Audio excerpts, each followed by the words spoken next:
After 2 years of relentless effort, humans finally captured a female monster. However, containing it in a cage proved to be a challenging task. The monster displayed a fierce demeanor.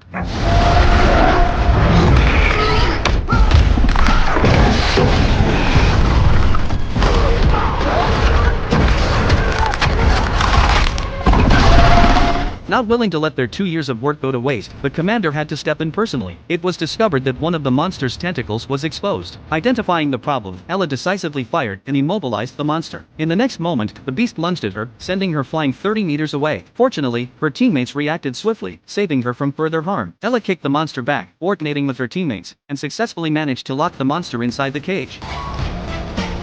However, what they didn't expect was that it wouldn't be easy to escape unscathed. Upon hearing the roar of the female monster, male monsters from a 10-mile radius flocked to the scene. They directly attacked the helicopter. Reacting swiftly, the second pilot used the helicopter's rotor to fend off the monsters. It was evident that they had stirred up a hornet's nest, as thousands of monsters were now charging towards them. It was clear that they stood no chance against them. The father and daughter quickly boarded a tank, with the father driving and the daughter manning the machine gun. They managed to escape successfully. The female monster served as humanity's last hope, as there were less than 500,000 survivors remaining. If humans couldn't find a way to utilize the female monster and discover a method to kill the monsters, humanity would vanish from the earth forever.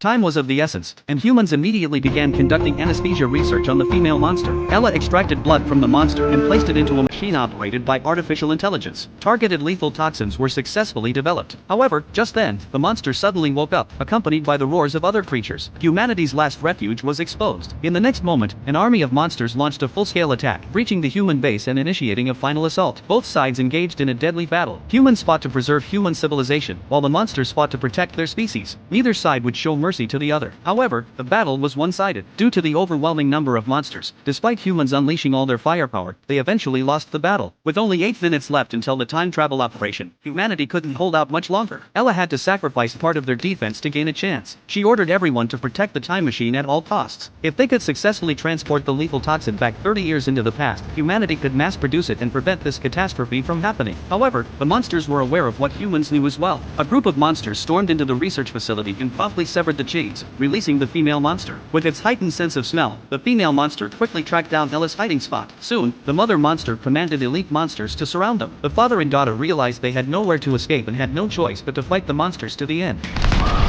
Back to back, they fought the monsters desperately. Unexpectedly, they managed to escape alive. Yet, their moment of relief was short-lived as Ella was struck by a monster. Witnessing this, John fought back with all his might and protected Ella,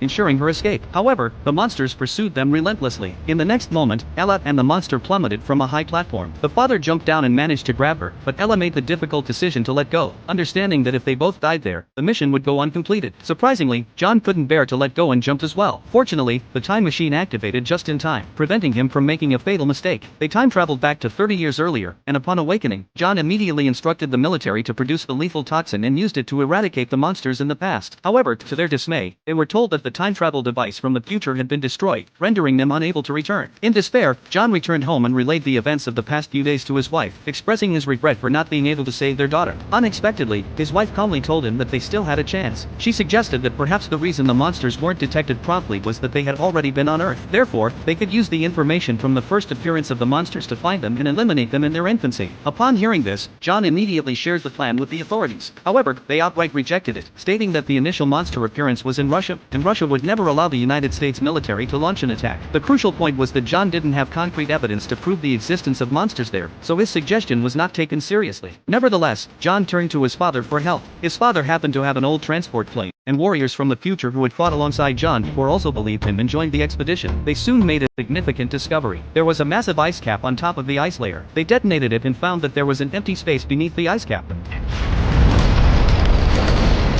This confirmed that something was indeed inside. There was no time to waste. They hurriedly entered the hollow to investigate and were astounded to find an ancient extraterrestrial spacecraft encased in ice.